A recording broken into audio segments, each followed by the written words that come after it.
हरे कृष्णा। राधे राधे। आप सभी का स्वागत है मेरे YouTube चैनल किस्से किरदारों के में। और आज की कहानी का शीर्षक है शराब की पार्टी। तो आइए इस कहानी को शुरू करते हैं।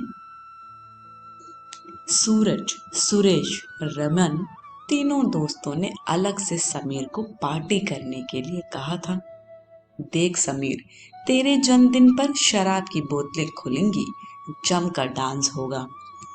सूरज के 2 फ्लैट हैं, एक फ्लैट खाली पड़ा है। सूरज वहीं पार्टी की व्यवस्था कर देगा। दोपहर 12 बजे पार्टी शुरू करेंगे, शाम तक पार्टी चलेगी।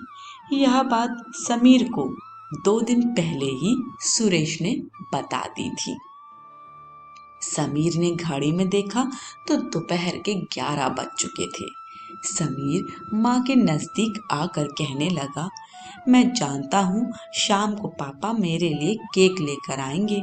हर साल आप मेरा जन्मदिन मनाते आ रहे हो, लेकिन अब मैं बड़ा हो चुका हूँ, मेरे दोस्त भी बड़े हो चुके हैं। माँ ने समीर को खुश रखने के लिए कहा, तुम अपने दोस्तों को पार्टी देना चाहते हो, मैं सब जानती हूँ। मैं तुम्हें 1000 रुपए दे रही हूँ। दोस्तों के साथ तुम पार्टी कर सकते हो।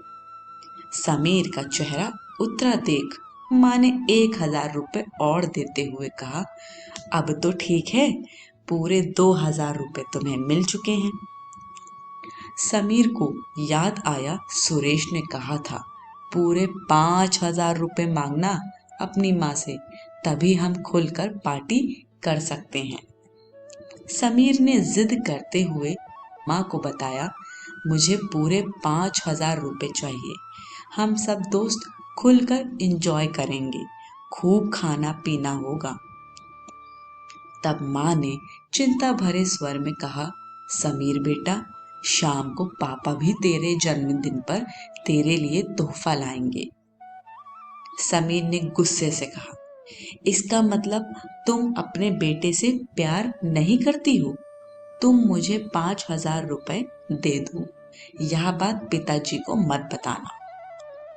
माँ ने 5000 रुपए देते हुए समीर से कहा, इन पैसों का गलत इस्तेमाल नहीं होना चाहिए। माँ का चेहरा थोड़ा उतरा सा गया था, लेकिन समीर का ध्यान कहीं और ही था। समीर ने घड़ी में देखा तो 12 बजने वाले हैं। समीर ने बाइक निकाली, हेलमेट पहना। इतने में सुरेश का कॉल आया। सुरेश ने कहा, हाँ समीर, कहाँ पर हो? घर से 5000 रुपए मिले कि नहीं? मिले, समीर ने सुरेश को बताया। मैं पहले ठेके जाऊंगा, वहां से शराब की बोतलें, खाने पीने का सामान लेकर तुम्हारे पास अभी 10 मिनट में पहुंचता हूं। 1 घंटे के बाद सुरेश ने सूरज से कहा, दोपहर का 1 बज चुका है, समीर अभी तक नहीं आया। रमन ने कॉल मिलाया, मगर समीर का फोन स्विच ऑफ जा रहा था। सुरेश ने घड़ी में देखा तो दोपहर के 2 बज गए। रमन ने सुरेश को कहा, शराब की दुकान तो पास में ही है, इतना समय समीर को कैसे लग रहा है? फोन भी स्विच ऑफ जा रहा है। घड़ी देखते देखते तीनों दोस्तों की शाम हो गई। तीनों आपस में बोले, समीर ने हमें धोखा दिया है। शाम के 6 बज चुके थे। समीर के तीनों दोस्त समीर के घर चल पड़े, यह पता लगाने के लिए कि समीर घर पर है कि नहीं। समीर के घर आस पड़ोस जमा हो चुके थे, कुछ रिश्तेदार भी आ चुके थे, केक की तैयारी हो चुकी थी।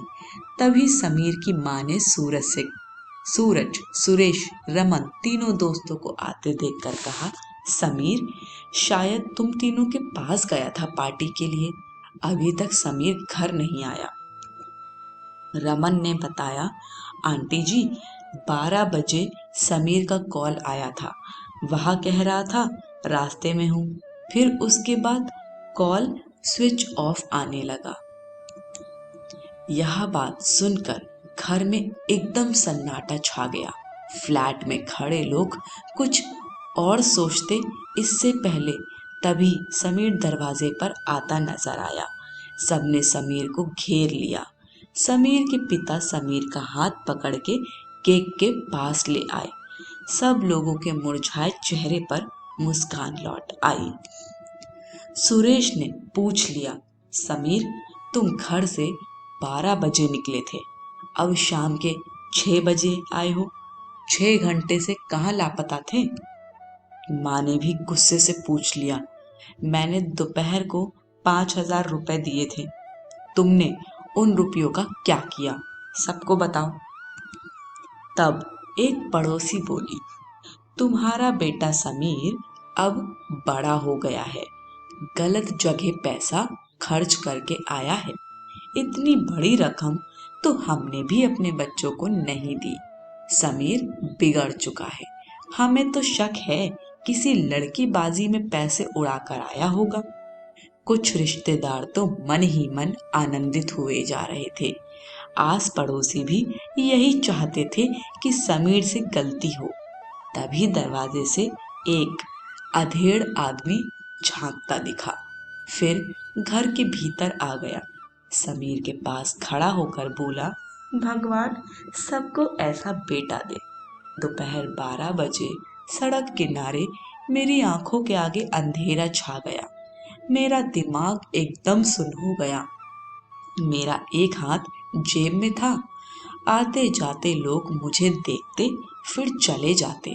ना तो मैं बोल पा रहा था, ना सुन पा रहा था, लेकिन दिखाई दे रहा था। तभी एक बाइक मेरे पास आकर रुकी। उसने तुरंत पास की दुकान से पानी की बोतल खरीदी और मुझे पानी पिलाते हुए कहा, अंकल जी, सड़क किनारे क्यों बैठे हो? क्या घर बार नहीं है? चलो मैं तुम्हें तुम्हारे घर छोड़ दूं। तब मैंने कहा, घर जाकर क्या करूंगा? कबाड़ी का काम करता हूँ। मेरे पिताजी का आज देहांत हो गया, लेकिन घर में एक फूटी कौड़ी भी नहीं थी। इसलिए जहाँ मैं कबाड़ी का सामान बेचता था, वहां से बड़ी मुश्किल से 5,000 रुपए उधार लिए थे कि पिताजी का अंतिम संस्कार कर दूंगा। लेकिन बस में चढ़ने से पहले ही किसी ने मेरी जेब काट ली। अब वह कबाड़ी वाला भी दोबारा पैसे नहीं देगा। बीवी बच्चे मेरी राह देख रहे होंगे। आस पड़ोसी सब जमा हो चुके हैं। मैं खाली हाथ किस मुंह से जाऊं? मैं बिलख बिलख कर रोने लगा। हम गरीबों के पास दौलत तो नहीं होती साहब, लेकिन बस एक सम्मान ही होता है।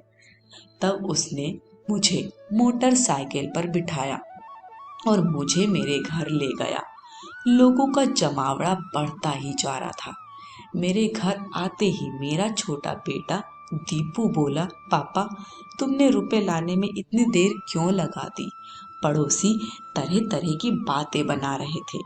तब उसने 5,000 रुपए निकाल कर मेरी बीवी कुसुम देवी को देते हुए कहा, अंकल जी को बस नहीं मिल रही थी, इसलिए अंकल जी को मैंने बाइक पर बिठा लिया और उनके रुपए रास्ते में गिर न जाए, इसलिए मैंने अपनी जेब में रख लिए थे। यहाँ लो अंकल जी के 5,000 रुपए। तब मेरी बीवी ने कहा, इन रुपयों को तुम अपने पास रखो, जहाँ जहाँ खर्च होंगे करते चले जाना। 450 रुपए की अर्थी लेकर सजाई गई। वहां मेरे बूढ़े पिता को कांधा देते हुए शमशान तक आया। वहां 2,500 रुपए की लकड़ियां खरीदी। पंडित जी ने देसी घी मंगवाने के लिए कहा तो 2 किलो देसी घी 1,000 रुपए का मंगवाया। 5,000 रुपए में से जो रुपए बचे वह पंडित जी को दक्षिणा के रूप में दे दिए। शाम को वह शमशान से हमारे घर आया, मोटरसाइकिल पर बैठा और कहा, कुछ दूरी पर हमारा घर है, आज मेरा जन्मदिन है, तुम्हें घर आना है। उसने अपना पता बता दिया। तब मैं इस समीर को जन्मदिन की बधाई देने चला आया। माँ की आंखों में आंसू थे। वह सोचने लगी, मैंने कहा था समीर, इन पैसों का गलत इस्तेमाल नहीं होना चाहिए। आज एक बेटे ने माँ की लाज रख ली। समीर के तीनों दोस्त आज बहुत खुश थे कि हमें समीर जैसा मित्र मिला। रिश्तेदारों के तो गाल फूल चुके थे। समीर का यह पुण्य का काम सुनकर समीर के एक दूर के रिश्तेदार ने कहा, अपनी खुशियों से बढ़कर किसी जरूरतमंद की मदद करना ही हमारी संस्कृति हमें सिखाती है। फ्लैट में खड़े मौजूद सभी लोगों ने एक साथ कहा, समीर जैसा बेटा भगवान सबको दे। केक कटा और सब में बटा। समीर ने एक बड़े से डिब्बे में बहुत सा खाना पैक करके उन अंकल जी के हाथ में थमा दिया। अंकल जब घर पहुंचे तो बच्चों से कहा, तुम सुबह से भूखे हो, लो मैं तुम लोगों के लिए खाना लाया हूँ। बच्चों ने जब डिब्बे खोले तो एक डिब्बे में नोट रखे हुए थे, साथ में एक लेटर भी। लेटर में लिखा था, मैं समीर का पिता आपको 5,000 रुपए और दे रहा हूँ। इस समय तुम्हें पैसों की जरूरत होगी और आपके पिता की 13वीं का पूरा खर्चा भी हम उठाएंगे। मैं आज आपको धन्यवाद दे रहा हूँ, इसलिए कि आपकी वजह से आज मेरा बेटा एक गुनाह करने से बच गया। आज की कहानी यही समाप्त होती है। कहानी पसंद आई हो तो कमेंट बॉक्स में हमें अपना फीडबैक जरूर दीजिएगा। वीडियो को लाइक शेयर करें और चैनल को सब्सक्राइब करें। सभी को हरे कृष्ण, राधे राधे।